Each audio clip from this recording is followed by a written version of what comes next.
Welcome to the Model Rail Replacement Podcast, helping you get to your onward journey. A friendly service that helps you get from A to B, or probably nowhere at all.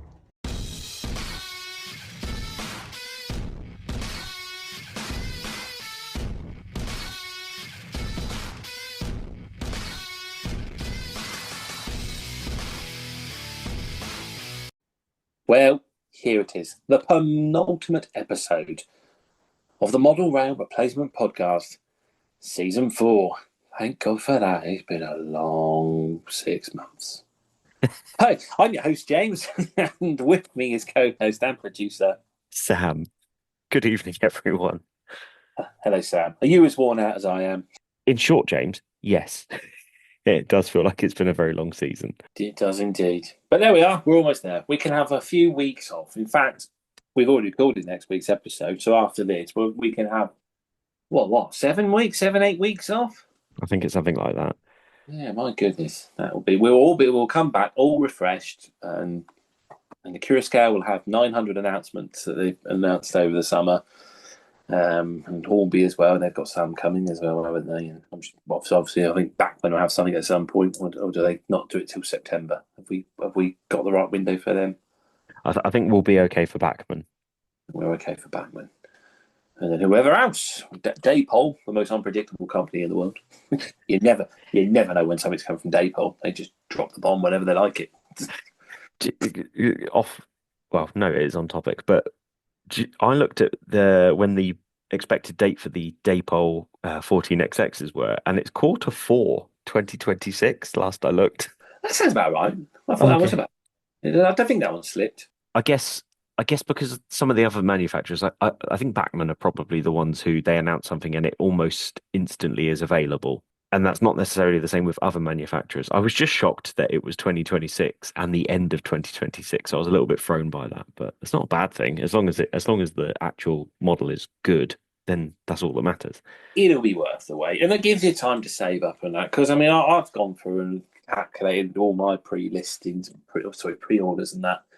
And yeah, I kind of look at them and then hope some of them do fall back. Because if they all came on the same boat, there'll be a few financial difficulties. I've got two in TT that I'm hoping they don't arrive within the same sort of a month of each other, because that will be bad. But otherwise, I don't have that much to worry about in terms of pre-orders. Yeah, I don't even know how this happened. It's just got carried away. So I don't know. Yeah, it's a lot of 009 stuff, to be honest. It's like the Bachmann, Sir Handel, and Sir Hayden. Obviously, then Rapido had their 009 range, which I forgot about that one. I've not even finished with that range. I've put some orders in. I probably will put some more in because I still want to order the orange logo. Mm. Only ordered the blue one so far, but yeah, we'll see on that one. So yeah, it's just all getting a little bit out of control, I suppose. But I feel bad because I completely forgot about that one. So actually, I do have three. And I find when you're doing it with the same manufacturer, you don't worry so much because you sort of think, nah, they're not going to bring everything here in one go. But because it's two, there's more chance of it mixing up. And I've gone for the 4Ds version as well, and I've still yet to pick the rolling stock. I still looked at them. I wouldn't mind that one or that one. But yeah, it's There's my list is quite long. I mean, I've got like the Alfred and Judy that I ordered ages ago. I'm still waiting for them. There's the Rapido 02, and I don't know. Never mind. I'm sure we'll be. It'll all be fine in the end. I've got some stock to sell off anyway, so fortunately, news-wise this week, I don't think there was anything announced that I needed to order. So that was on the plus side. But are we going to news, or are we discussing what we've been doing? What have we been doing? Have you done your show in Chatham, or are we ahead of time, but not when it comes out? You would have done it. When this comes out, I will have just had a weekend at Chatham, and I'm sure, I have no doubts that it was amazing. So if you see me at Chatham, I'll have a layout that is working. If there's a small twitch in my eye, it's because, being completely honest with you, I have fully burnt myself out on this layout, and it's because I have a deadline to it, but also with the baseboards arriving late, it's just completely squished everything into a much more condensed time scale. So if you see me and I look really sort of bedraggled, it's because this layout has nearly killed me, and it definitely has hurt my hobby mojo for sure. So yeah, I've had Chatham. I will have definitely have had a layout there that has at least static grass on it in some aspect. It's got buildings, it's got flock, it's got trains running. That's the main thing. There you go. So yeah, be nice. Be nice when you come to criticise Sam's layout. Just do it later on YouTube because he's not been watching YouTube, so he won't know. No, don't. You're stitching me up. How about you? You've been up to your Rail 200, or have you been deviating from that? No, no, because of the forthcoming school holidays and the date for Rail 200 to be finished by the end of September, I've been pushing myself to make sure I'm at a stage that I'm happy that I can take a step back from it, I suppose, because otherwise I didn't think it'd be ready. So I've been scratch building everything on this layout for the station, building the signal box, the house, the goods shed. It's all scratch built, the whole thing. Apart from the water tower, that was a kit bash. That was a pretty sweet kit bash. It's a ratio water tower. I didn't know it was. I just went into house models. And they got like shelves and shelves of secondhand stuff, and in it was like this plastic kit. And I was like, well, I worked out it was a water tower. There was no instructions, there was no label on it. It was just in a bag, and it was a fiver. I was like, I'm going to chance my arm on that kit and see what I can make out of it. Because worst comes to worst, I've got spare parts for the scrap box, and yeah, I've managed to build a water tower out of it. So it was a lot bigger than before. I was like, it's too big for what I'm trying to build.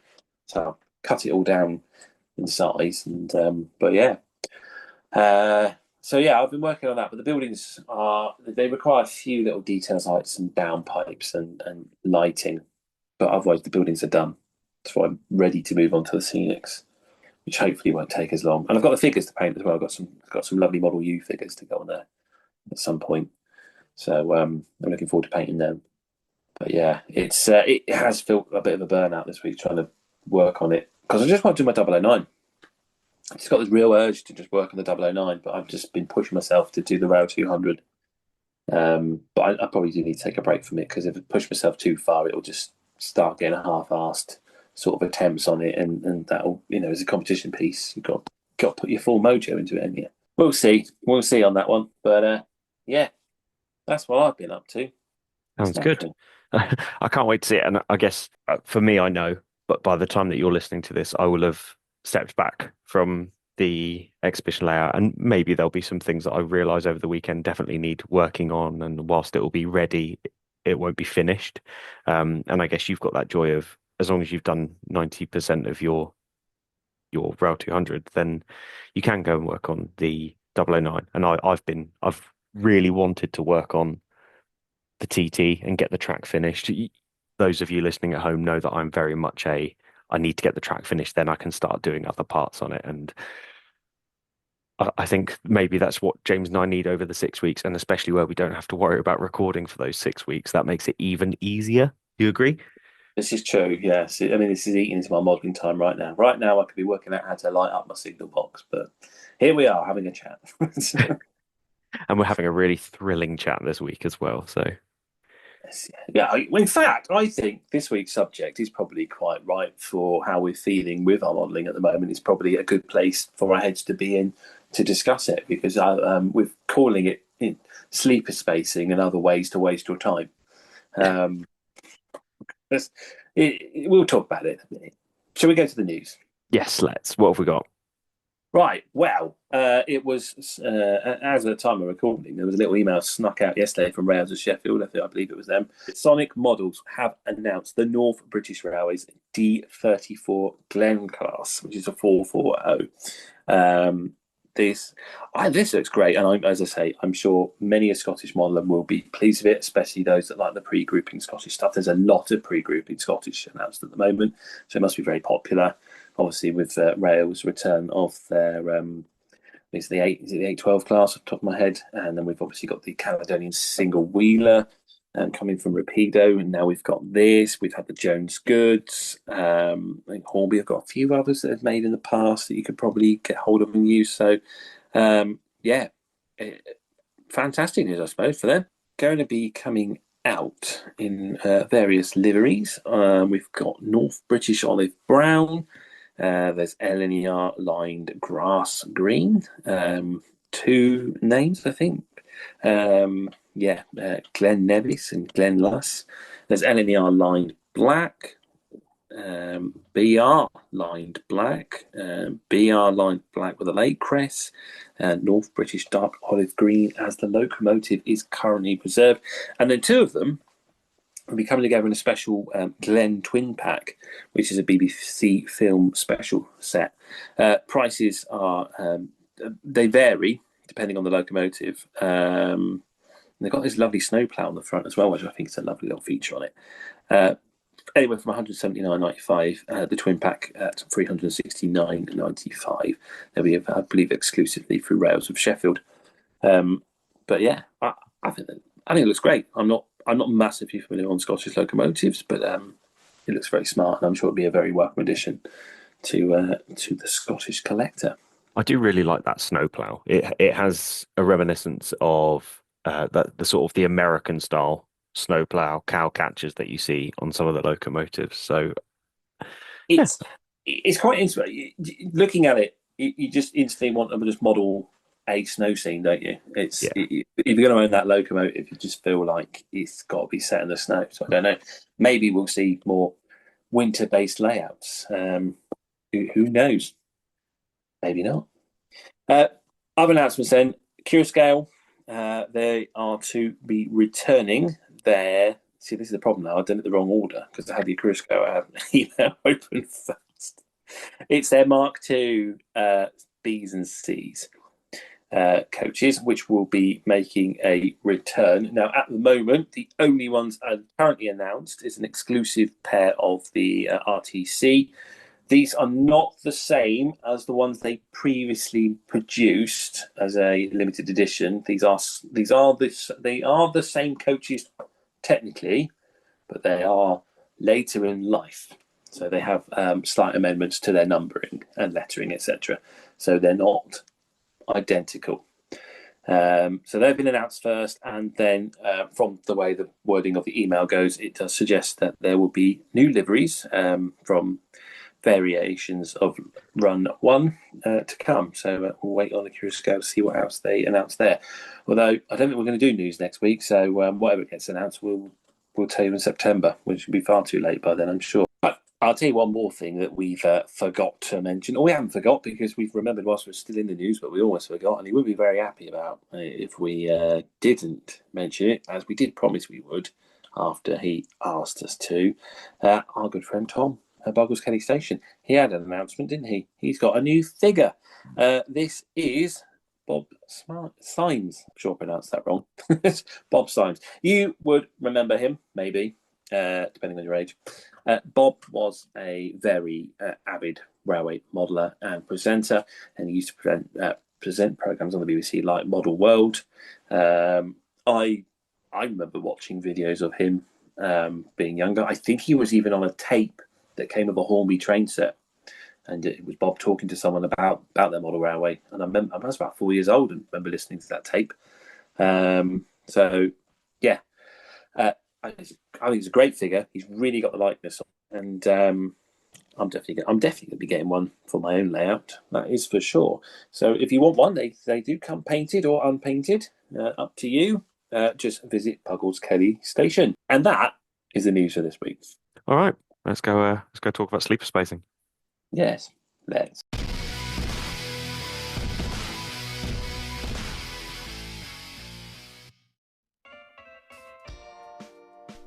Ooh. That's lovely. Ooh. Ooh. Ooh. Yeah, look at that. That's dirty. That is filthy. Sir, you can't get that out right now. Not in the middle of a dinner party. Why not? I want to show it to all of my guests. I'm afraid it's just not appropriate, sir. Nonsense, Wilson. Ladies and gentlemen, look at that. I say, has he whipped out his dirty shunter for us all to see? You can get your models weathered by Emperor's Path using just the airbrush for a light dusting, or alternatively, oil paints and airbrush to add that extra depth. Contact Emperor's Path on Instagram at emperors_path, or alternatively, emperorspathcontact@gmail.com. Emperor's Path Weathering. If it's not dirty, let's fix that. Only Emperor's Path makes it that dirty.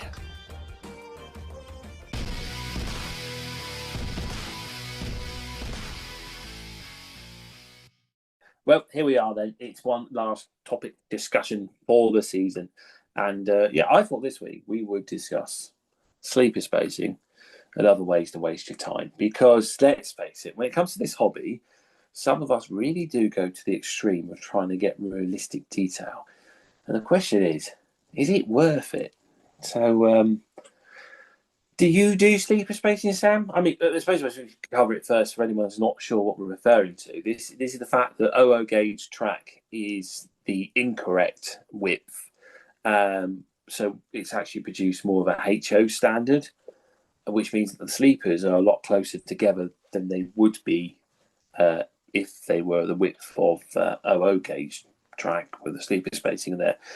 So many a modeler will take sort of the Pico Flexi track, flip it over, cut the webbing, and remove. It's usually like every fourth sleeper, and then get a little tool and space the sleepers out, and it looks allegedly more realistic. So, is it something you do?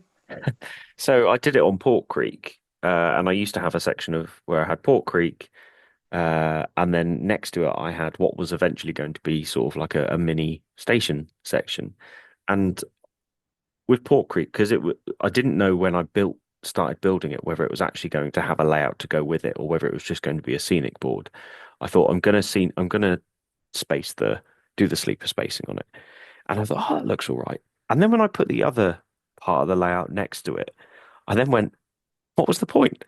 Because maybe it's because I don't have the eye for the detail of it, but for me, I don't think it is bad enough for the amount of work. And I mean, I only did this on a 6-foot piece of board. If I know you did it on pretty much your entire layout by your fiddle yard, and I don't think it's worth it personally. No, it's either. I tell you what, I notice it when I'm at shows, which is weird. I sort of you look at layouts and some of them look so much more realistic than others, or you can tell that there's something special about it.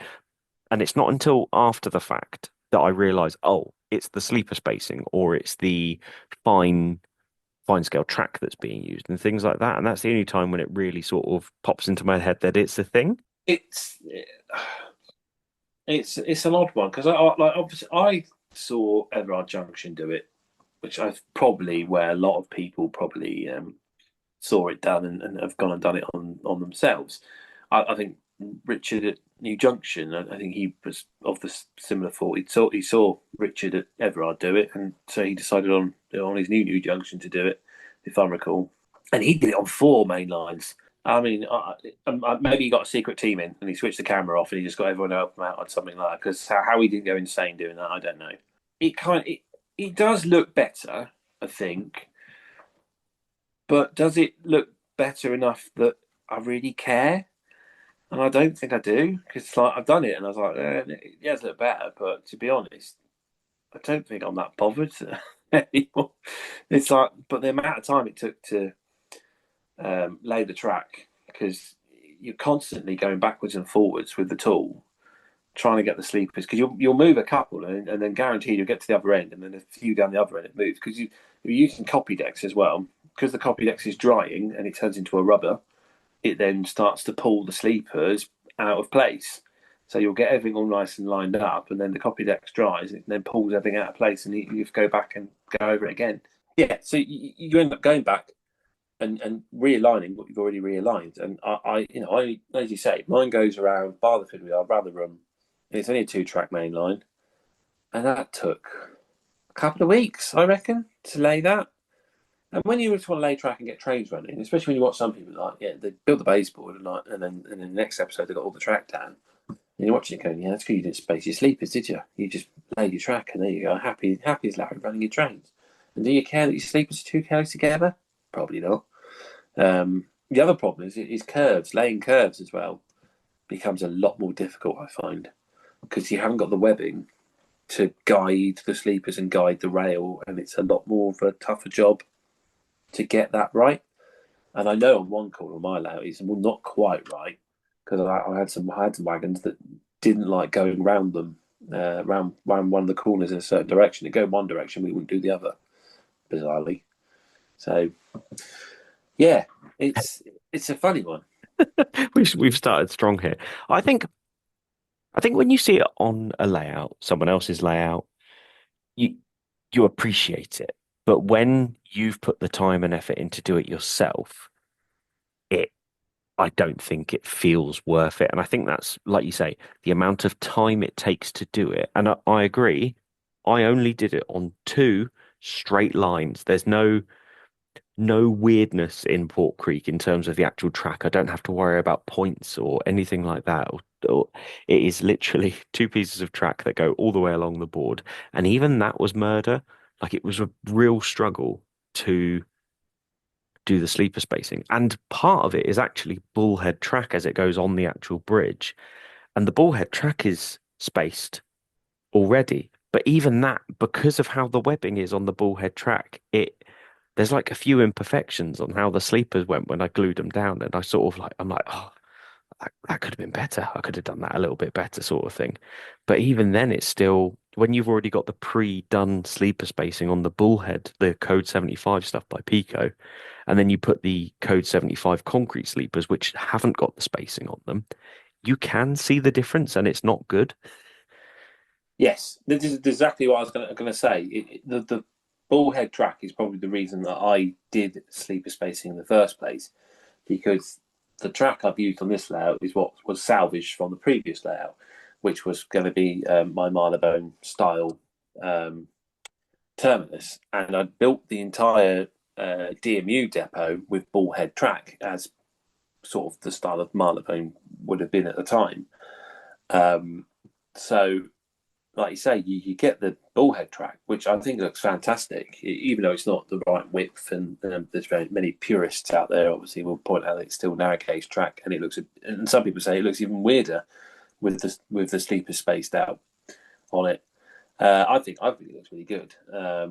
But like you say, you get a standard piece of concrete track and lay it next to it, and that don't look right because it's got too many sleepers on it now. They're all too close together. And it's really, really obvious. But I think if you take the bullhead track away and if you just used regular wooden sleeper next to the concrete sleeper, you wouldn't really bat an eyelid at it. Once the ballast around it, do you really notice? Probably not. But like you say, so that's how I ended up doing it twice, because I bought the bullhead track, and then when I salvaged the track for this layout, all my track had already been cut for sleeper spacing, and track is expensive. And did I really want to throw away a load of track just because I decided to sleeper space on the last layout? And it's like, no, not really. I probably will next time. I don't think I'll do this again. But then again, I was looking at Vinegar Station, because I thought, well, I'll do something Somerset and Dorset style, something small. And even that, at one point in its life, had bullhead rail on one platform and concrete on the other. I was like, oh, I'm even going to have to do sleeper spacing on that if I do that design. So maybe I can't escape it. Maybe the easiest thing would be for Pico to just do concrete sleeper space track with the bullhead standards. I don't know. You've been listening, Pico? Save all a bit of time. Obviously, we predominantly talk about 00 on this show. As someone who has modelled in N gauge, that's right, guys, we're talking about N gauge. How is that? How is the sleeper spacing on N gauge track? Because The width isn't so bad, is it, for Engage? I mean, it's still wrong for British standard, I believe, because again, it's a case of the models were made slightly bigger to fit the motors because they couldn't get smaller motors at the time. So that's why British Engage is slightly bigger than European and then obviously Japanese Engage is a different size as well. So because why we'll have the same standard? You know, that'd be boring, like TT120.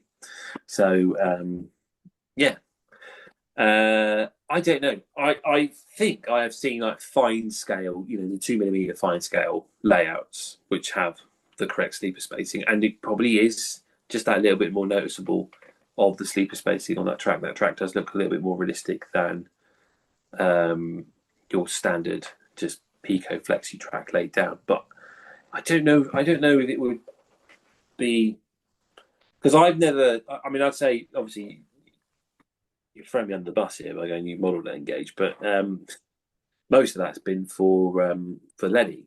So it's been building layouts for him. So he's obviously not bothered about sleeper spacing. He just wants somewhere to run his trains. And then, you know, last time I built something for myself in Engage was probably about 10 years ago now. And then I just struggled to put curves down in Engage Flexi Track, if I recall. So I definitely wasn't considering sleeper spacing then. But I don't know. I think it's just I think OO is probably the main one because obviously it's the most inaccurate of the track gauges Yeah. to the loco. So yeah, it's an odd one, isn't it? But each to their own, I suppose. If that's the kind of thing you like on your layout, then that's the kind of thing to go for. But I as I say, I don't think I'd ever do it again. I just think it just takes up too much time, and there's so many other things they could be doing on that layout. And I think if you ballast your track well enough, it'll blend it in good enough that it's not that noticeable. Yeah, I mean, I think you're then talking about like you've got things like set track, which is nowhere near as well. It's not fine scale, is it? So you sometimes have that thing of you could look at set track and it looks weird, but I think if you have set track and like you say, and if you ballast it properly and things like that, it doesn't look like set track anymore. It's only when it's if you had a piece of so like a piece of fine scale flexi track, or is that streamline flexi track? That's what I'm trying to think of. If you had streamline flexi track and then you put your set track next to it, then it does look weird because you have the two visually there to compare. But if you were just using set track and you ballast it all right, it's not actually that bad. The detail on it is still good, albeit it's not the sleepers are thicker, the rails are bigger, and all that sort of stuff. But it's not when it's in its own world, it's not as bad. If that makes sense. Yeah, I think so. Yeah, when it comes to that, I think set track's biggest problem is because obviously it's designed for train set style curves, is the gap between the running lines. If you've got an up and a down line, you'll find that the spacing is a lot bigger, which when it comes to ballasting is quite the nightmare because it's either a case of putting a lot of ballast down in the middle between the running lines, and that can look a bit weird sometimes. Or I've seen models where they'll ballast each line and they'll have like a grassy bit going down the middle, which looks even, personally to me, looks even worse because you don't really see the railway looking like that. You wouldn't look like that in real life, kind of thing, unless you're north of Oxford when you've got lines separated by a stream in the middle of them, which is a very bizarre concept. But yeah, you want something different in your layout, just have a look at the north of Oxford and how that track's laid. It's very, very odd that you're separated by a stream between running lines. But so let's have a look at something that is on the same line as track, and I know I haven't done this, and it's mainly because my soldering skills are definitely not up to scratch. But have you ever built your own track? No, I have a lot of respect.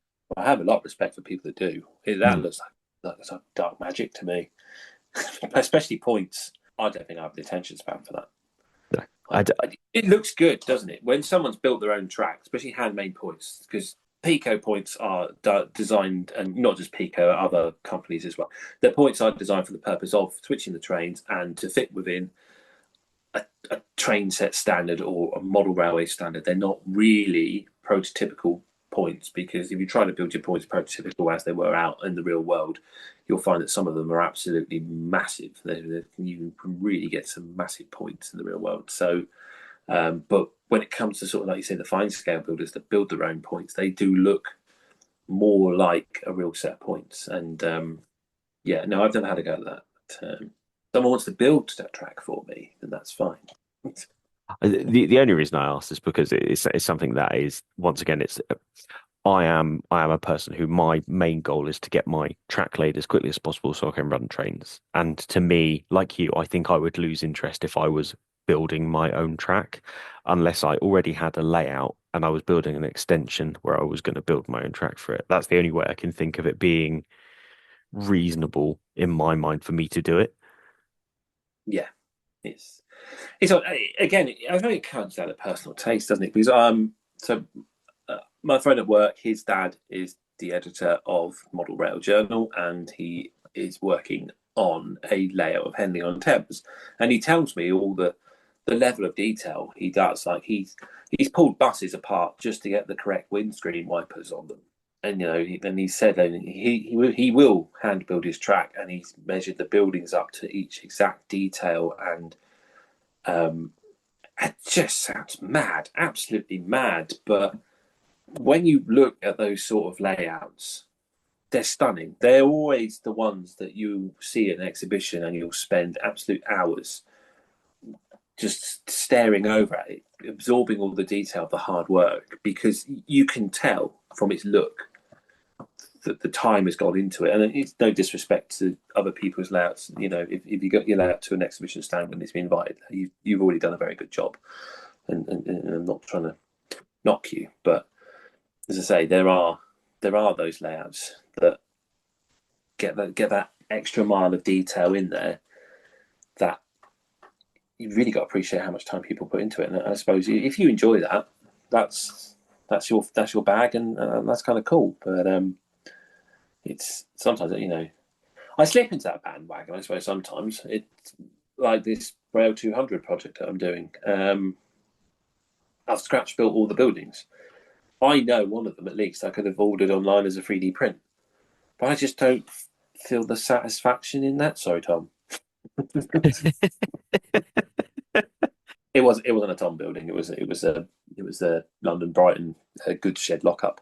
That's the part of the modding I enjoy. As obviously I said, I've been complaining about it, I burnt myself out, but that's because I'm pushing myself for a deadline. If I'm not pushing myself for a deadline, then I quite enjoy scratch building and making my own buildings, like taking cards. Just got a piece of cardboard, and that's all it is, and I can turn it into a building. Yeah, and a realistic looking building as well, I'd like to say. There's something really satisfying about that, but it takes hours, absolute hours, to make these models. And like I say, I could have just gone online, paid £25, and I have a 3D print right now, and all I've got to do is paint it. But where's the satisfaction in that? But I get it. Someone else may look at a piece of cardboard and may go, well, one, I haven't got the skills for that, and two, I haven't got the time for that. And so therefore they will buy the 3D print, and they're just as happy with it because now they've painted it up and plonked it on the layout. And to the casual viewer, it's the same building. So I suppose it comes down to what you enjoy from the hobby. And again, maybe that's with the track building, the sleeper spacing. Maybe some people do like it. Maybe they find it therapeutic and just put on a bit of music and just have a go at it. It's a bit like ballasting, isn't it? Most people absolutely despise ballasting, but you always get the odd strange person that goes, yeah, I love ballasting, me. I can't remember who said it. Richard from Sanford East. It was, wasn't it? I knew it was a Richard. I couldn't remember if it was Watson. Ever I joke. Ballasting, yes, the weirdos that like ballasting.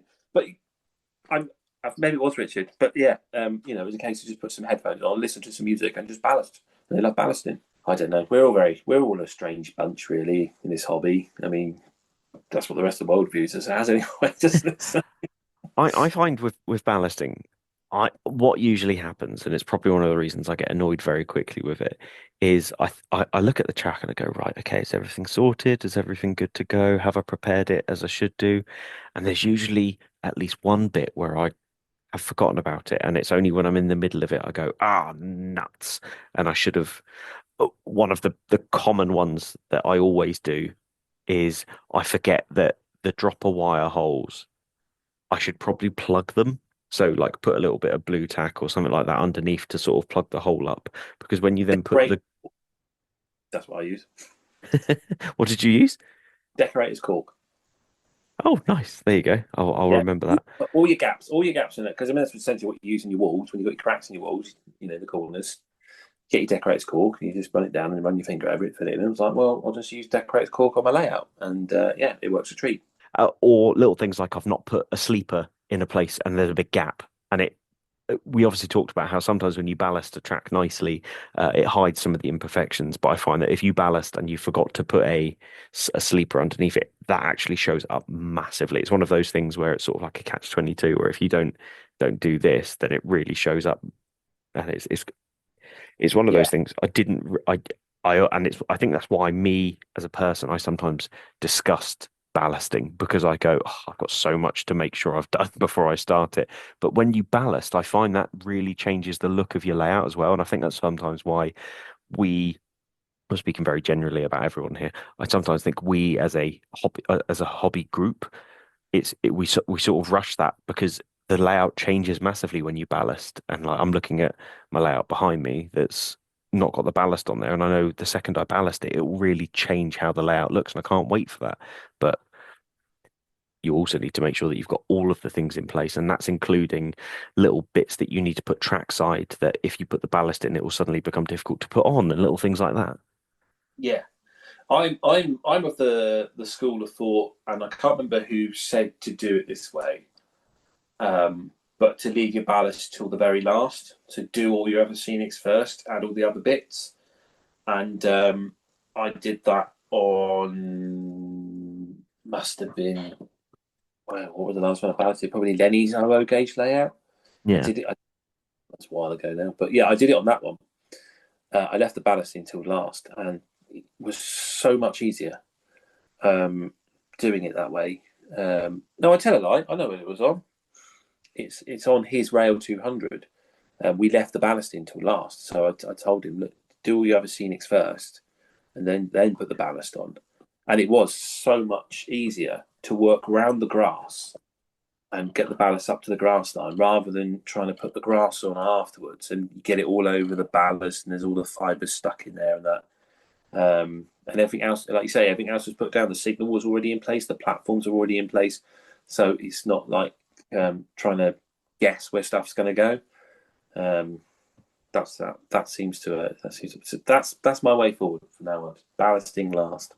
Okay, I wouldn't have thought of that. I'll bear that in mind.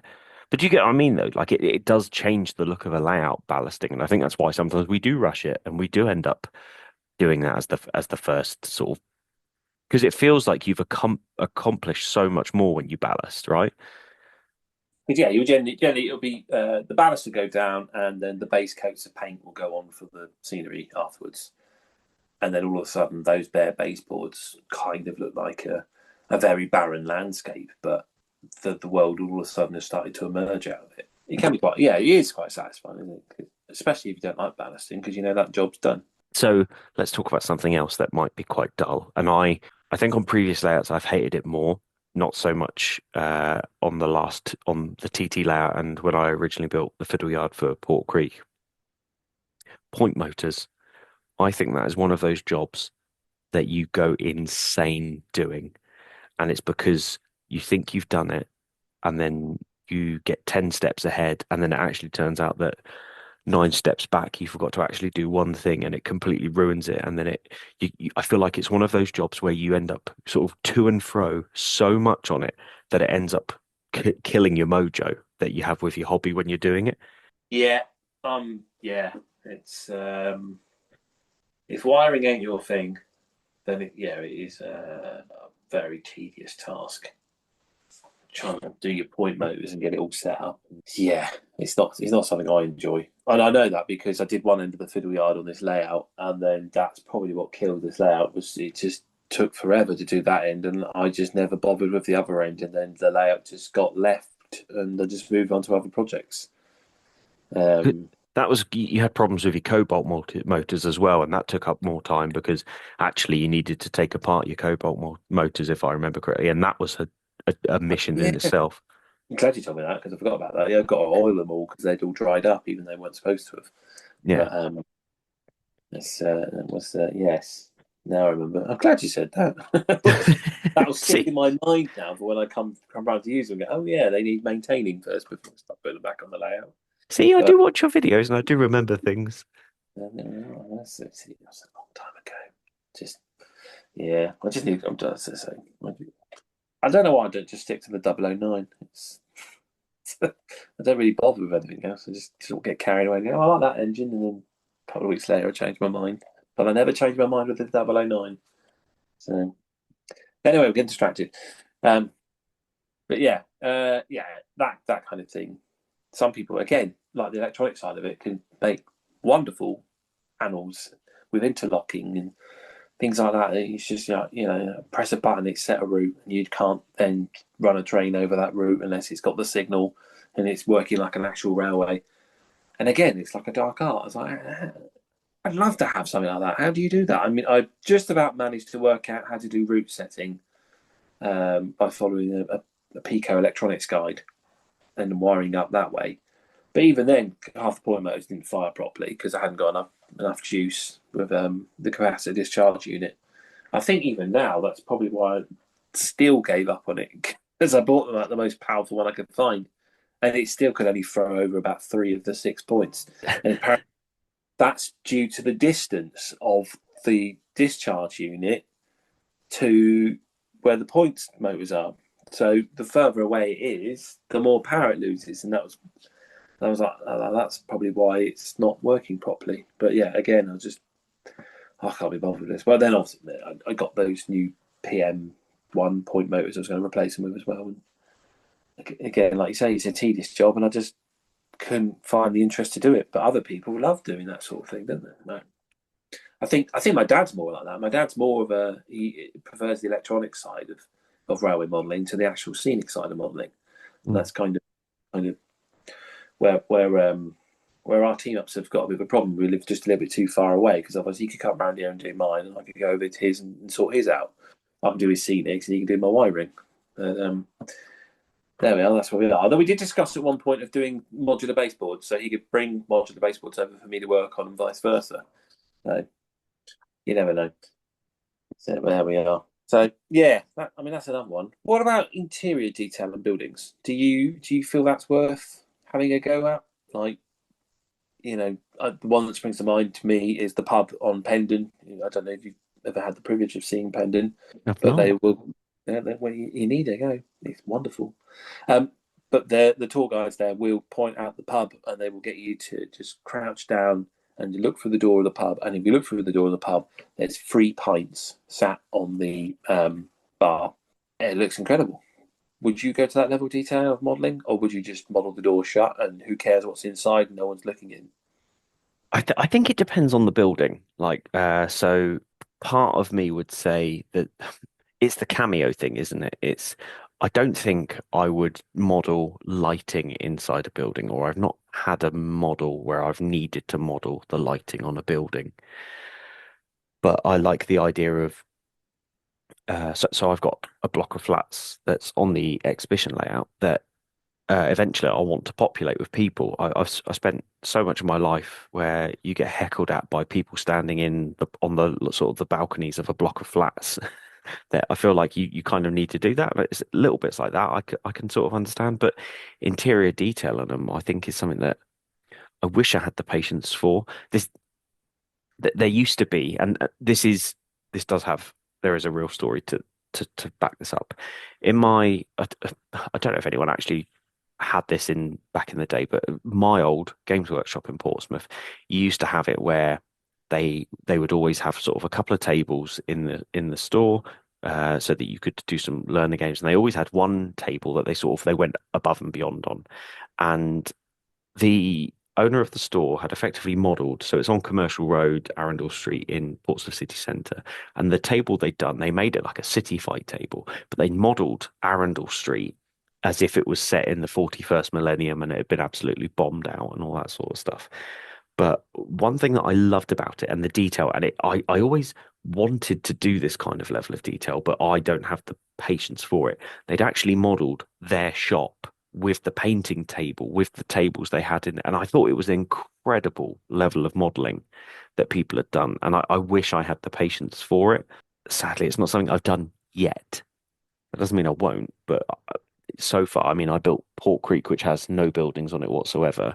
And I'm going to have the opposite on the TT layout, where effectively I'm modeling London. So there's going to be thousands of buildings. So we'll have to see what sort of level of detail I'm willing to put into that. Yeah, that's going to be heavy. I didn't even bother to do the outer suburban London. I've gone straight for Clapham Junction, Vauxhall, Waterloo area, where there's just buildings galore. So I'm probably going to end up causing myself a mischief. But then that's the kind of thing where once I've got trains running, that's a slow process. That is something I can do. Like the buildings aren't going to stop me being able to run trains, if that makes sense. I'll still be able to run trains because the buildings that will be on that layout will be background and foreground. They're not bar the station building, I think, and the canopies for that. I don't think there's going to be an issue where I'm going to be struggling for I won't be able to run the trains, therefore it stops my layout, therefore it stops me. I'm not rushing to build those things. So I think maybe it's about how you run your layout and does it stop you running trains if you need to do that sort of thing? Yeah, that's it. It's something you can just work in the background whilst your trains are still running around as you like to work. So interior detailing is something I really like on modelling. I really like to do it, and it really is one of those things where you probably are just wasting your time because who's going to see it? It's like, especially if it's just a layout that's just in your garage that not going to have many visitors. But I just really enjoy it. I really like just making those little miniature worlds in the buildings. Just going through my scrap box and just taking, parts of spurs of aircraft kits and stuff like that, and visualizing, going, well, hang on, I can turn that into a teacup, or I can make that a kettle. That could actually be a sink. And then building them into the scenes so that when you look through the window, you can see a lived-in world. And that's the one thing I've been doing today on this Rail 200 project is I've built the station, I've scratched built the buildings, and they have, I have burnt myself out a little bit on making them. And today I was going to do the scenery, and I went, no, do you know what? I'm going to do the interior of the station, and I did the booking office, and it took me a couple of hours, and the time flew by. I enjoyed myself. I enjoyed making the desk for the ticket office, looking through my scraps box, working out what could be used as a ticket machine, what could be the till, creating seats, scratch building a table for it, and I even made a clock out of a brake wheel from a wagon kit. Just painted it up, and now there's a clock on the wall, and it's a really satisfying scene.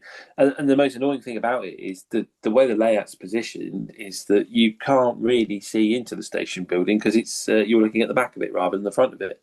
But I'm going to put a light in it, and as soon as you put a light in it, all that hard work can be seen because it will shine, and then you can view what's going on inside. And I think it always looks so much better if you are putting lights in buildings to have something in the building than not have something in the building. So yeah, it's probably something that most people don't want to spend their time on, but I really enjoy it. You do it, especially when you do little projects. You do these little things that people don't think about. I always think of when you did Dinrid and you did the little station halt type building on that. And even that, you put a lot of effort in, and you obviously did your signal box that you modelled on your Swindon box and stuff like that. And these are the kind of things, and they're definitely inspiring where it makes people go, oh, I might do that. And like I said, I've not got anything at the moment where I've got a building to build, but maybe that's the kind of thing where, okay, it might be something that you can work on when you have the time, or if you're because one of the reasons I've always struggled with the whole having an end to end or a shunting sort of layout is I love being able to work and have the trains running around. And in my head, I can't compute how you'd have someone who had one of those other style layouts unless it's automated. And you if you're working on that model, you can't then operate your layout. Is the way my brain always thinks. So you can't just sit and have trains running around or working whilst you're working on parts for the layout as well at the same time. But Yeah, it's the different styles, isn't it? I suppose. yeah, exactly. So, okay, we've talked a little bit about electronics and stuff like that.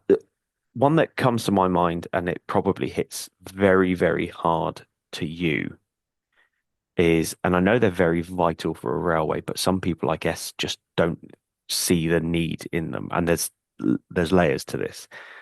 Signals. I'm It's just guilty. just wrong. I'm I'm guilty. Port Creek doesn't have any signals. My previous layout didn't have any signals. My current layout doesn't have any signals, but that's because I'm not at that level yet. I guess it's difficult when you have a big layout to not have signals on it. And then Port Creek, technically, it has one signal on it that I haven't put on, but it only has one signal in the section that it has, which I can add on later. But it comes to, do you put signals on? And I know for you it's a necessity because that's something that you. But I think to some people signals could be one of those things where you go, it's not that much of it's not worth my time. But then you'll have the other side of it where you have people who not only like their signals but also automate them so that when a train goes past it goes red, or you have it where a train stops if it is a red signal and stuff like that. And that's the kind of thing where someone will go, well, what's the point? And I think that's where automation, I've touched on that. Some people go, what's the point in automation? You're not running trains anymore. Yeah, it's again, it's what you like out of it, isn't it? But yeah, I've you got to have signals, as I say, like this. The Visrail 200 board I've been working on is roughly off the top of my head 2.5 feet long and just over half a foot wide, but probably a foot. No, sorry, a foot and a half. Or just under a foot and a half wide, something like that. Anyway, it's not massive, but I've got signals on there. In fact, I've gone to the extremes of making sure there's ground signals for the shunting purposes of shunting on there. And yeah, I mean, they were fiddly. They took me hours to build, absolutely hours to build these tiny little shunt signals because I wanted them to work. But they do. I've got little levers underneath, and you can change the signal with the lever. And to me, that's it's not a railway if it doesn't have working signals. But like you say, some people just think, whatever, don't bother. It's fine. Or sometimes it's the understanding of signaling that puts people off that one. I think it's like not quite following how it works. So rather than try and understand it, they just sort of go, nah, it'll be fine. Won't put any on there. But yeah, I don't. You've got to have signals in your layout. It's not a railway otherwise, is it? Well, unless you do one train working or a token works bit of line. But apart from that, radio block control is fine. You don't need any. Just need a few boards. But ETCS is even easier. But yeah. Here's an interesting one then. Sorry, I'm throwing them all out there. Trees. I've tried doing seafoam trees and I've really, really detested doing it because I wasn't getting the results I wanted. And it comes down to that whole, is it worth doing trees yourself, spending the time and effort building them? Or do you go out and buy trees? And obviously you can buy a bag of, I'm going to use trees in a very big quotation marks. You can buy a bag of trees off eBay, or you can buy some of the big brand trees, or you can get the specialist companies. I know Horsey Railway Modeler has purchased some trees from a particular company. I can't remember for life of me what they're called, but they are big trees because I think it's been discussed many a time that actually the trees that we sort of get as our normal, like ready to run trees are still not big enough for how big trees actually are in real life. So how do you feel about trees in terms of, are you wasting your time with those? Is it better to just go out and spend your hard-earned cash to get big, nice trees that are actually realistic, or do you think you should make them yourself? I like making my own. I haven't made many because one of the problems with what I do with my style modelling is I change my mind every 5 minutes. So getting to the scenery part is usually unachievable. But I did make it on Ford in Rid. I also had a small N-Gage layout some time ago that I built trees for on that, and it was using the wire method of getting a load of wire, you bunch it up, you twist it, and then you twist all the armatures out of it for the branches, and then you cover it in some sort of flexible sculpting mold, or plaster around it, something like that. Then paint it up, and then attach your foliage, and they look great. I think especially those wire sculpted trees, and like you say, they do need to be big. The ones you buy, as you say, ready to plant trees from the manufacturers are not really a realistic prototypical size of what a tree is. I mean, when you look at some of the trees that are out there, they're what, a good 40 feet high, and so like that. And modelling that probably means that I can get my ruler and then have a look. Well, that's the wrong ruler. 00 scale ruler. This 30 centimeter ruler in front of me. You know what? 40 feet high doesn't even seem right for that. I reckon 80 feet high probably is maybe some trees. I mean, there's obviously redwoods in America. They're massive. But yeah, really big trees. And I have seen some layouts that do model with the really big trees, and it changes the scene.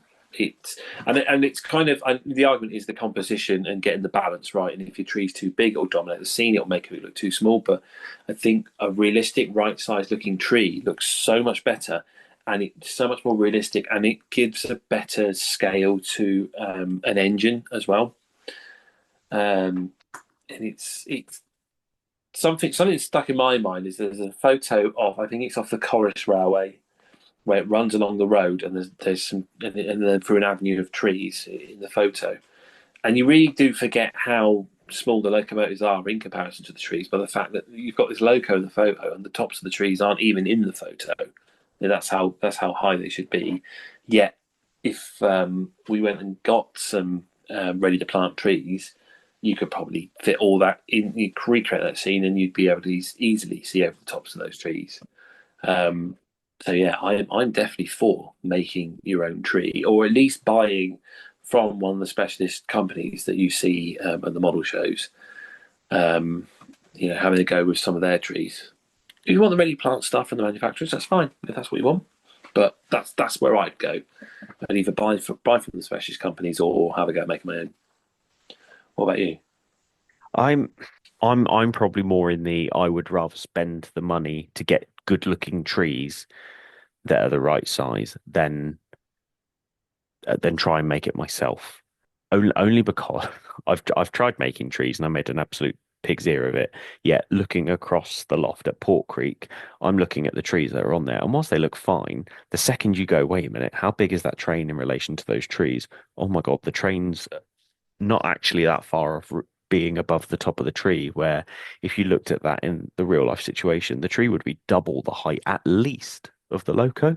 So it's kind of like when you look at it as a model, you go, oh yeah, but then when you think about the tree, I think that's when it's actually becomes one of those situations where you have to go, oh, actually, maybe you do need to get bigger trees for this. And I think one of the best ways I've seen people sort of try and make a really dense forest is using expanding foam.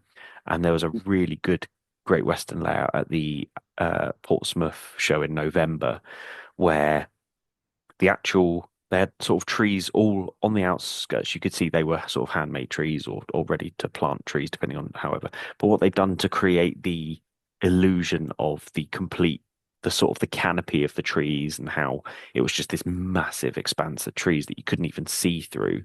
They'd effectively used expanding foam, and then they'd flocked it and done all the little branchy bits. And so they've effectively done the tree making process, but they put it on this expanding foam instead. And I thought that was incredibly clever. Yeah, that's an idea I've seen on the Linton and Barnstaple layout. I think it was called Cliff Face or something like that. It was basically a cliff layout. There was a funicular railway on it, Linton and Barnstaple line, and they did exactly the same. covered it in expanded foam, and then put that load of flock all over. It works really well. And like you say, like there was model trees at the front line, and they were just sort of in the background, kind of thing, where the detail didn't need to be as much. And yeah, it works really well. It's a really good trick, I think. I agree. So you're doing the trees. What about? Did you go to degrees of flowers and plants and vegetations? Like you modelling, if you're doing someone's vegetable patch. I mean, again, talking of Pendon, they have a scene with cabbages, and there's a little white butterfly on top of one of them. Are you going that far with your modelling? I don't know if I'd go as far as the butterfly, but I think I would definitely go for. I'd definitely go for sort of the flowers on the bushes and things like that. And one thing that it's not in my wheelhouse to model it, and it goes in other parts of the country, but it popped into my head. Hilton, last week's guest, he had a lot of heather on his West Highland line. All my family, shock horror to those who think that we only value those in the south. My family are actually from Scotland, and when I go up and visit them, there's gorse is sort of instead of heather where they live. So on the east side of Scotland, it's actually gorse, which is the sort of the prickly bush with the yellow flower. Which, side note, if you ever sort of pick the petals off and rub them together, it actually smells like a pina colada. It's the best way I could describe it.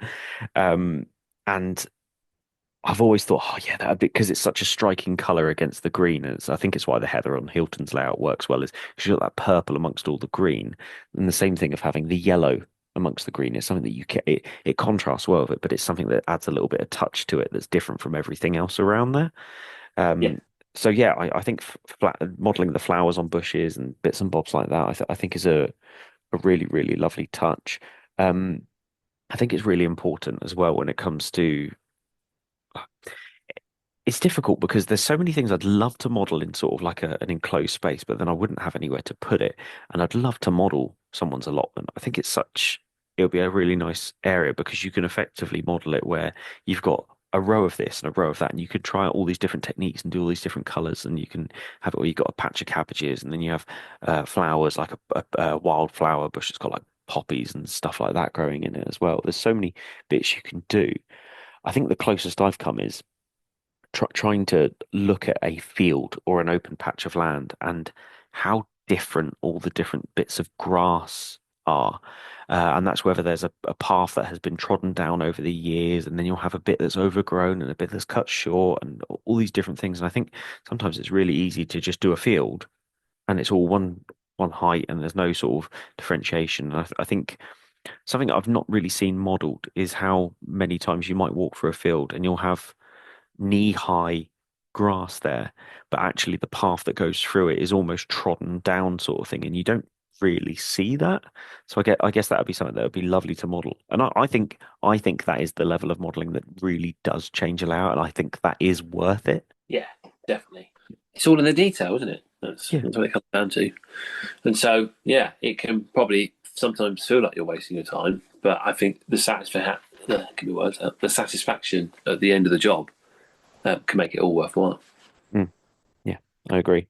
This might be my last one from me, and it's probably because I'm looking at it now. So like, there's some parts in my hobby where I might not go as in depth or as far as I would with some things.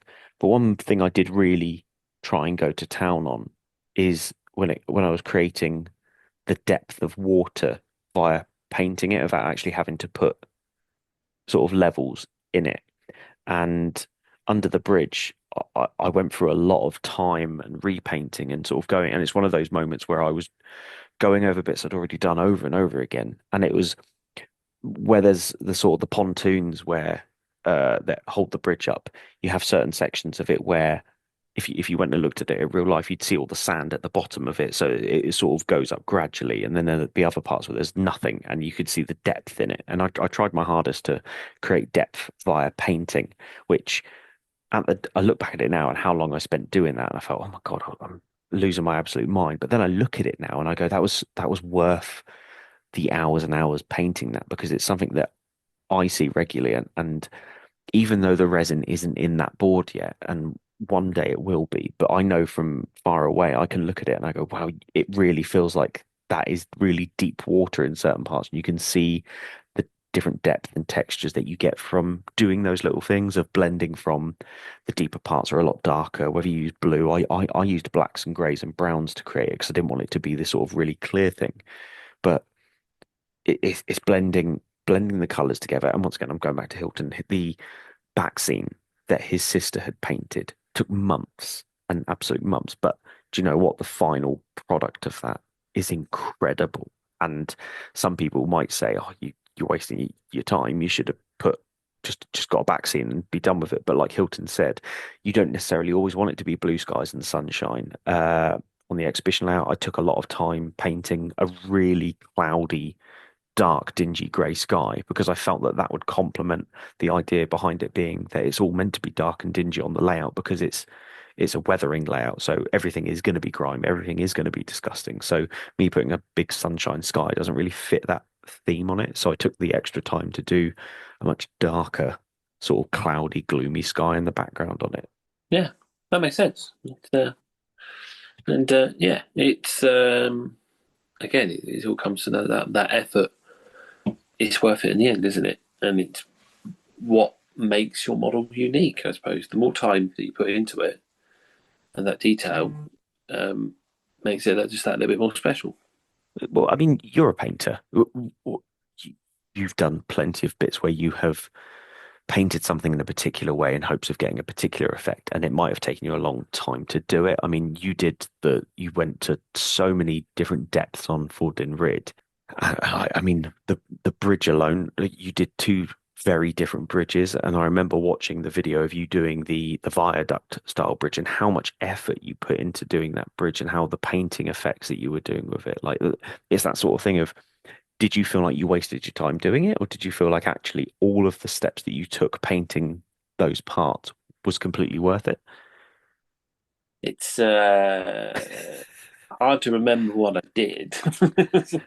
I'd have to go back and watch that video myself. But yeah, no, it's I remember being really pleased with that bridge when I finished it, because obviously it was based on Dolgok Viaduct, but a curved and sort of less high version. But that was what it was based on, and yeah, I was really pleased with it. And when I set it into the layout, I made sure that it was set in such a way that if I ever want to remove the bridge from the layout because I want to, use it elsewhere, I can, and it won't get damaged.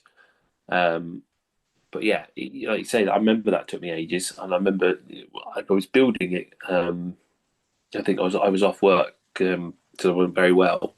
So I just sort of sat there in the back room with my modelling table, just working on it and just sort of working away the time kind of thing.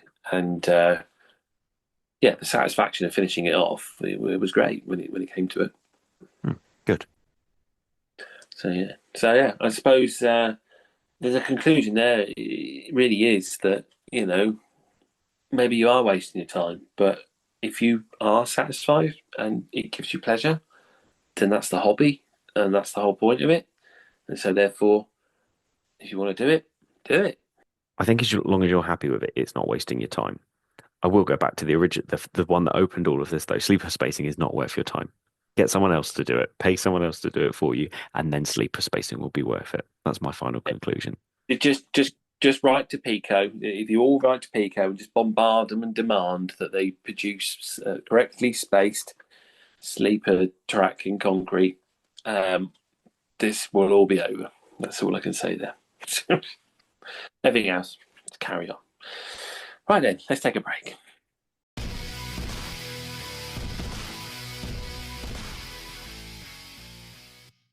You there? Oh, me? Do you like model railways? Yes, that's why I'm listening to the Model Rail Replacement podcast. Do you like comedy? No, that's why I'm listening to the Model Rail Replacement podcast. If you like model railways and comedy, head over to BugglesKellyStation.com. From Dad's Army to Will Hay, Laurel and Hardy to the island of Sodor. Add a comedy cameo to your model railway today. All right, thanks. Buggles Kerry Station. You won't be wasting your time.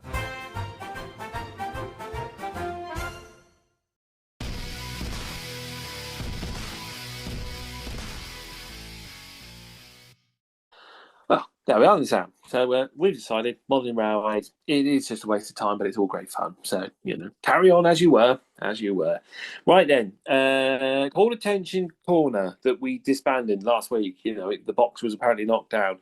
A few people didn't get the message.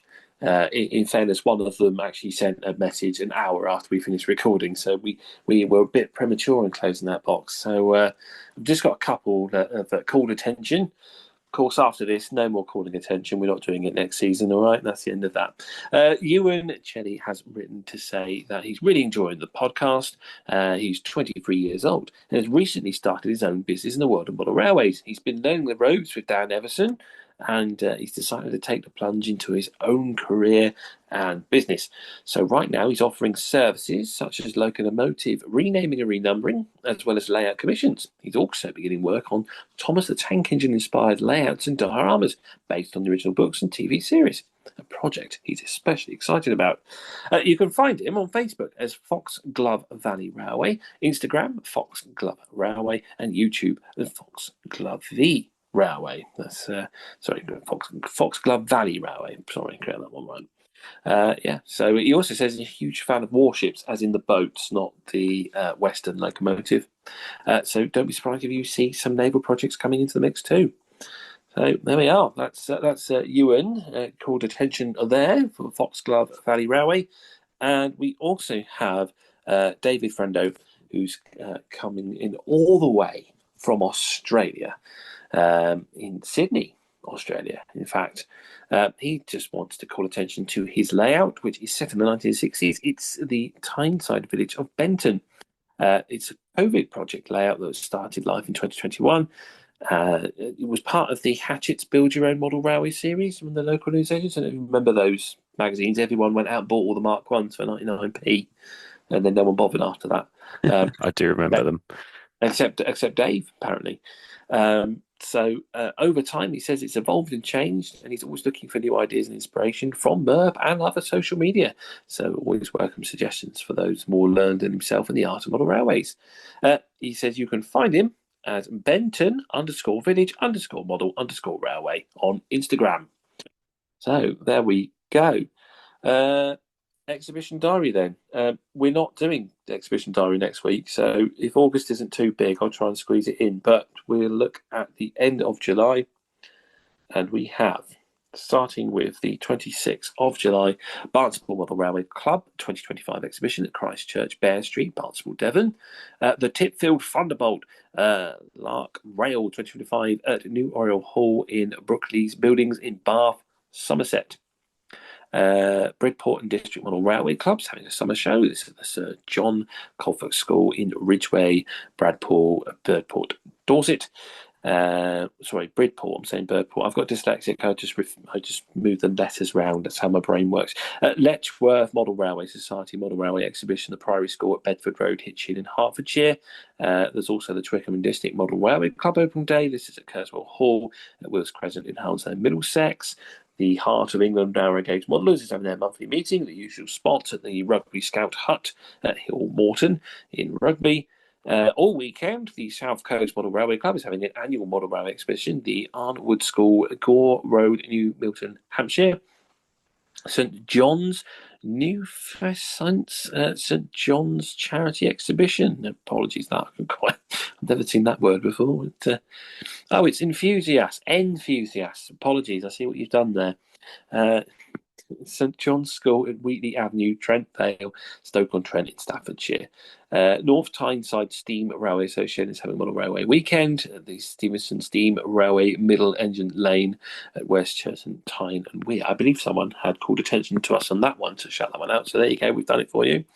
Sunday the 27th, Aldridge Transport Museum is having a model event at the Aldridge Transport, get the S's in, Museum at Shenstone Drive, Aldridge at Walsall, West Midlands. Telford Steam Railway, Model Railway and Collectibles Exhibition at Telford Steam Railway, Bridge Road, Horsehay, Telford, Shropshire. Model Railway Quest, Sevenoaks Model Railway Show, Sevenoaks Primary School at Bradbourne Park Road, Sevenoaks in Kent. On the Sunday 27th as well is the First Model Railway Show Committee, First Model Railway Show 2025 at the First Town Hall, Westgate, First, North Yorkshire. And at the end of the month, in the middle of the week, on Wednesday the 30th, Taunton Model Railway Groups, Open Day, Platform 1, Bishop Lynyard Station, Station Road, Bishop Lynyard in Taunton, Somerset. There we go. August then. Let's see if I can squeeze August in. Saturday, the 2nd of August, Blandford Forum Railway Club Open Day at Blandford Forum Scout Hut at Eagle House Gardens, Blandford Forum, Dorset. Hillington Railway Modellers, Hillington Test Track Open Day, UCD Baptist Church Hall, 74th Coleham Avenue, at UCD Hillington, Greater London. Saturday the 2nd, Exeter Junction Model Railway Club, Oakhampton Model Railway Exhibition, Parklands Leisure Centre, Simons Park, Oakhampton, Devon. The 2nd and 3rd, Cleveland Model Railway Club, 2025, Redcar Model Railway Exhibition at the Redcar and Cleveland College, Corporation Road, Redcar, Cleveland. Also the 2nd and 3rd, Shoeburyness Model Railway Club Exhibition, the Seaglass, Thorpe Hall School, Wakering Road, Southend-on-Sea, Essex. There's one for you, Steve. And Sunday the 3rd, Ilford and West Essex Model Railway Club. There's another one for you, Steve. Live Steam Open Day. You won't be interested. It's not American stuff. Adjacent to the north side of Chadwell Heath Station, Station Road, Chadwell Heath, Greater London. The 3rd also sees the Junction 72A Model Railway Club Open Day at St Catherine's Priory, St Catherine's Road, Exeter, Devon. There's the Redcar and Wormshill Light Railway Open Weekend and Model Railway Show at the Warren Bridge at Sittingbourne, Kent. Also on the 3rd, Kingsway Model Railway Society's Model Railway Exhibition, Kingsway Centre, 130 Kingsway in Wellingborough, Northamptonshire. Wednesday the 6th, Taunton Model Railway Group, doing it again. Open Day, Platform 1, Bishop Lynyard. You've got the details. It was the same as the other in July. Friday the 8th, West Midlands Model Railway Narrow Gauge Group, August Group Meeting, 4 Oaks Methodist Church Hall, 155 Lynch Road, Sutton Coldfield, West Midlands. 8th and 9th then is the Porthcrawl Railway Club Model Railway Exhibition, the Orangery at Margin Park, Port Talbot, near Neath Port Talbot. I was going to say Port Talbot, near Port Talbot. That doesn't make sense. Saturday the 9th, Bexhill Model Railway Club, Model Railway Exhibition at St Richard's Catholic College, Ashdown Road, Bexhill-on-Sea, East Sussex. Crawley Signal Box, open again on the 9th. You should know that one by now. You've been listening to us. We read it out quite often. Lee Models and Hobbies Rails at Garstang 2025. St Thomas's New Church Hall, Church Street, Garstang, Lancashire. 9th and 10th, Ellesmere Model Railway Club, Summer Show. The Lower School, Ellesmere College, Birch Road, Ellesmere, Shropshire. Tinkers Park Limited, Tinkers Park Railway Guard at Tinkers Park, not Tinkers Park, Main Road, Hadlow, Down, East Sussex. Also the 9th and 10th, Dakota Dibben Exhibitions, Isle of Purbeck Model Railway Exhibition. This is at the Harmons Cross Village Hall, Hay Crafts Lane, Harmons Cross in Swanage, Dorset. 9th and 10th also sees the Battersfield Line Railway Models Weekend at Market Bosworth Railway Station at Station Road, Market Bosworth in Leicestershire. We also have the Wales Railway Fraternity at Rail Wales Model Railway Exhibition at the Town Hall at Marketplace in Welsh, Somerset. On the 10th is the Arun Valley Railway Society West Wales Model Railway Exhibition at Llancarlan Memorial Hall, Cardigan Road, at Llancarlan near Aberrowbion. I was so close. Sarah Redding. I don't know. You know. I was really proud of you. You were doing so well. So it threw me, got too many E's in it. Sunday the 10th. To be honest, August is very busy considering it's a holiday month and not many modelling goes on, but there are lots of exhibitions by the looks of things. I'll continue. Sunday the 10th, Baintree and Hampstead MRC Small Trains Day Model Railway Exhibition, East Anglia Railway Museum, Station Road in Wakescombe in Essex. Taunton Model Railway Club, open day and again on Wednesday the 13th. That looks like it's a common theme for the Taunton Model Railway Club. 16th then will be the Astolt Model Railway Club's Summer Open Day at the National Trust Barge Building Shed, Dappington Wharf in Wharf Road, Guildford, Surrey. Saturday the 16th, Silver Fox DCC Model Railway Club Annual Model Railway Exhibition. See, I told you it was on. Oak Grove Secondary School at Venture Gate, Milton Keynes, Buckinghamshire. Saturday the 16th, Merseyside and South West Lancs and Narrow Gauge Groups having a group open day at the Corpus Christi Church Hall in Alfred Street, Rainford, Merseyside. Cranford Heritage, Cranford Model Railway Weekend. So that's the 16th and the 17th at the Cranforth Station Heritage Centre in Walton Road, Cranforth, Lancashire. Hale Railway Modellers Summer Exhibition 2025 on the same weekend at the Hale Day Care Centre, Commercial Road, Hale in Cornwall. Also 16th, 17th, the Sour Valley Model Railway Club, the Heart of Midlands Model Railway Exhibition, Loughborough Grammar School, Leicester Road, Loughborough, Leicestershire. 16th and 17th, the Critch Tramway Village Model Tram Bus and Railway Exhibition at Critch Tramway Village, Critch in Matlock, Derbyshire. 16th and 17th, Scarborough District Railway Modellers, Pickering Model Railway Exhibition 2025, Memorial Hall, Potter Hill, Pickering in North Yorkshire. I think that's Peachy's one, isn't it? Rotary Club of Ross and Wye Model Railway Exhibition 16th and 17th at the John Crile High School, Ledbury Road, Ross and Wye, Hertfordshire. East Newark Model Railway Club, St Andrews Model Railway Exhibition at the Town Hall, Queen's Garden, St Andrews in Fife. Wednesday the 20th, Taunton Model Railway Group doing it again. Friday the 22nd to Sunday the 24th. That's a big long one for the Famous Trains Model Railway Exhibition Summer Specials. Famous Trains Model Railway Building at Markeaton Park, Derby, Derbyshire. Saturday 23rd, Bourneville Model Railway Club and the Model Railway Exhibition, the Austin Sports and Social Club, 30 Tessel Lane at Longbridge in Birmingham, West Midlands. Also on the 23rd, the Launceston Model Railway Group at Bude Model Railway Exhibition, the Park House Centre at Urigrabik Way in Bude, Cornwall. The Gainsborough Model Railway Society August Open Days at the Gainsborough Model Railway, Florence Terrace, Gainsborough in Lincolnshire. Also Saturday 21st to Sunday the 24th, Harwich and District Railway Society Border Rail 2025. We also have Saturday the 23rd to 24th, Burnham and District Model Railway Club, Sedgemoor Rail 2025 at the King Alfred School in Burnham Road, Highbridge, Somerset. Saturday 23rd and Sunday the 24th, Inverness and District Model Railway Club, annual Inverness Model Railway Exhibition at the Leonardo Hotel, Milbourne Road, Inverness-shire. I think that's the one Hilton said he went to last year, wasn't it? The one and only exhibition he's been to, if I recall. There we go. There we are. One for people to go see what Hilton was going on about. Also, Leyland Model Railway Club's annual exhibition, Halls for All, 44 Moss Lane, Leyland, Lancashire. We have the Corris Railway Society's Corris Railway Model Railway Exhibition at the Place, Aberystwyth Road in Maclennan in Poise. There's Bolton Model Railway Society's Open Day at the Bolton Marketplace Shopping Centre, first floor, next door to H&M, Nolte Street, Bolton, Lancashire. Sunday 24th, Hoddesdon Model Railway Club Modelling Extravaganza, the Old Mill, Mill Lane in Broxburn, Hertfordshire. Broadland Model Railway Club Model Railway Show just on the Sunday at the Stolham Poppy Centre, Recreation Road in Stolham, Norfolk. Harrogate Model Railway Group, August 2025 Model Railway Exhibition at the Constance Green Hall, St Aidan's School, Outlands Drive, Harrogate, North Yorkshire. There's also Wednesday the 27th, Taunton Model Railway Club, doing it again. Friday the 29th to Sunday the 31st, Welshpool and Clanfair Light Railway Steam Gala, Welshpool Raven Square Station at Raven Square, Welshpool and Poise. That is from the Friday 29th all the way to Sunday the 31st, that one. On Saturday the 30th, all on its own, Marchant District Model Railway Club, Late Summer Model Railway Show at the St Mary's Church and Church Hall in Wisbeach Road in Weststreet, March, Cambridgeshire. There's also the North Downs Model Railway Circle, Autumn Model Railway Exhibition, Autumn, it's still August, the Good Shepherd Church Hall, Station Approach Road in Tadworth, Surrey. There's the Kent and East Sussex Railways Model Railway Exhibition at the Tenterden Town Station, Station Road in Tenterden, Kent. That's just the Saturday.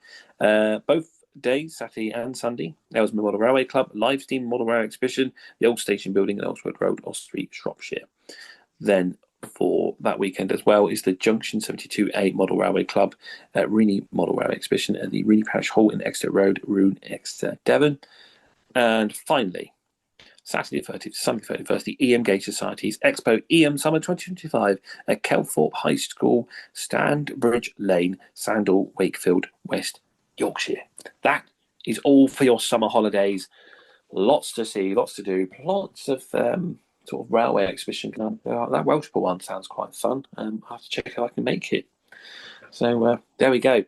Right then, Sam, for the final time this season, do you want to tell people how they can find you? Because we're done. We're going to have a special next week. We've got, who the hell have we got? Oh, Steve and Tom and I know Danny didn't want to do it because he said he didn't like us. Who else did we ask?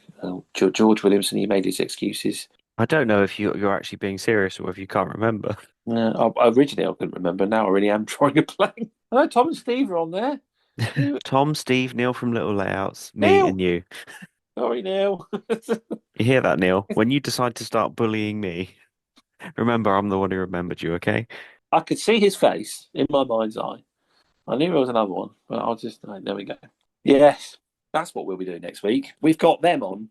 We just thought we would just discuss, it's no Merc for 6 weeks. What are you going to be doing? And I don't think we actually discussed that at all. We talk about videoing exhibitions. That was one of the subjects. The potential new National Model Railway exhibition. What else did we?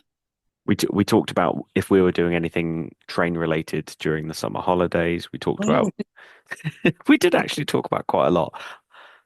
Yeah, you just have to listen and find out. It was good fun. Well, it's fun for us to record. It might be horrendous for you to listen to, but that's all you're going to get for the summer. So come back next week. Go on then, Sam. Tell people how they can find you. If you want to tell me I'm a good little Southern boy, I'm a TT boy. If you want to find me, you can find me on Instagram at Emperors_Path. You can find me on YouTube at Emperors Path, and you can also find me on Facebook at Emperors Path. James, how can we find you? Right. Well, firstly, I've just thought of a replacement for Call Attention Corner. It's called Name a Place in the North, and then those people that keep doing the map on Instagram can fill in the places. So I'm going to start us off with Manchester. Yes, Manchester. You can now put that on the map. Okay.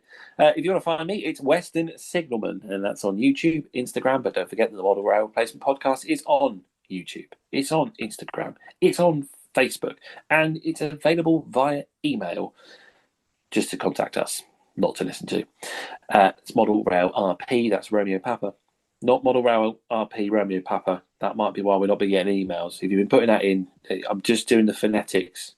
Okay, at outlook.com.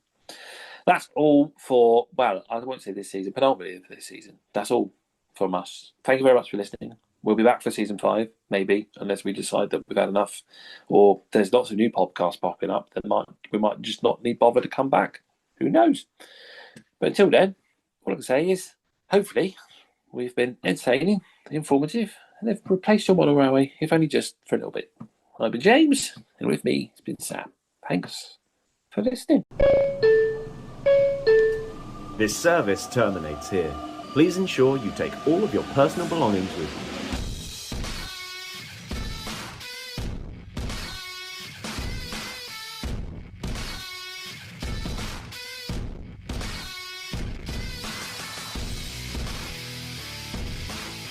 Hello, listeners. We've got some very exciting news. Do you want to be part of the podcast? Do you want to join the team? Well, an exciting opportunity has come up to allow you to be part of the Model Rail Replacement Podcast. And here's Sam with the details. This episode is brought to you by Patreon.